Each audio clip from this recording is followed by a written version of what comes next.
Welcome to the Academy for Christian Thought. We are interviewing Professor Stackhouse, Max Stackhouse from Princeton Theological Seminary. Professor Stackhouse, tell us a bit about your experiences with Reinhold Niebuhr at Harvard. Well, he was a visiting professor while I was a seminarian. He was at Yale, wasn't he? He was at Union. Oh, Union, right here in York, New York City, and, yes. He had a stroke and he's mostly recovered, and he came up as a university professor at Harvard, and he taught some courses at the Divinity School as well. And I was a student of his there, and I had a hard time understanding him at first. His conceptual framework was not mine, but I grew to love it.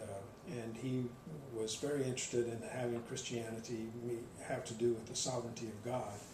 And that meant for him that it's not only the personal life of the soul that he was concerned about, but also the public life of the society. And he was at a stage in which World War II was going on, and the rise of the communists was on the horizon, and he thought that Christians ought to be involved in the debates about how to respond to the Nazis and the communists.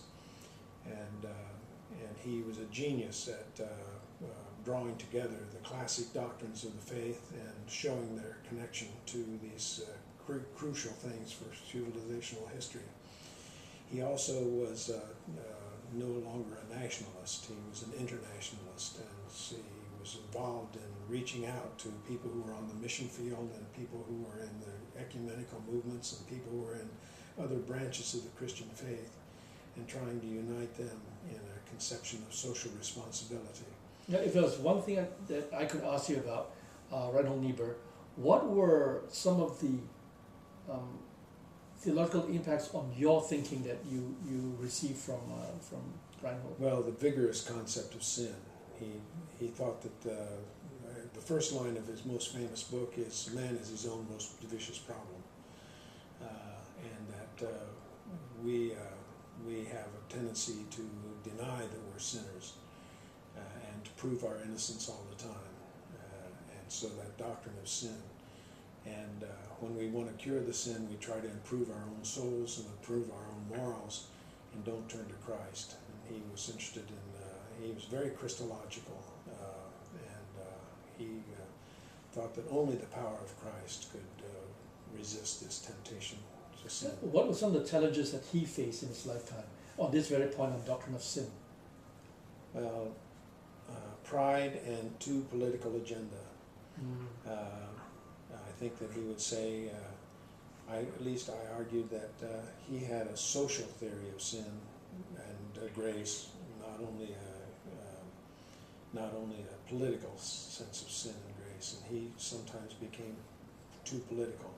But a large part of the church was at that time pacifist, and he thought that in the face of the Nazis and the communists, you should not be a pacifist. A couple of famous pacifists were imprisoned for their pacifist view during World War II, and he went to the jail to visit the prisoner, but then he shook his finger in their face and said, "You're part of the responsible for this. If you're not going to stand up to blatant evil, then you don't understand the gospel." Right. Now, did he share anything about Bonhoeffer to his students, to people like you? Well, no. Bonhoeffer took a course with him and didn't like it, and he didn't like Bonhoeffer very much. And how would you describe the differences? Well, Bonhoeffer was studying at Union Seminary when he was a teacher there, and as I understand it, Bonhoeffer didn't study very hard and thought that he already knew everything that was necessary. Oh, really? Yes. And went back to Germany so that he could save Germany. And Niebuhr thought that that was not the proper salvific figure. How would Niebuhr have wanted Bonhoeffer I hope I'm not offending anyone who has loyalty to Bonhoeffer? Yes. How would you? What do you think Niebuhr would have wanted Bonhoeffer to do? I think he would have wanted him to do more of what Tillich did. Tillich gave lectures to the German people and gave lectures in this country about the evils of Nazism. Nazism, yeah. And talked with Jewish scholars to talk about the mobilization of public opinion to affirm the resolve to rid the world of this travesty. Great. Thank you very much for your thoughts on Reinhold Niebuhr.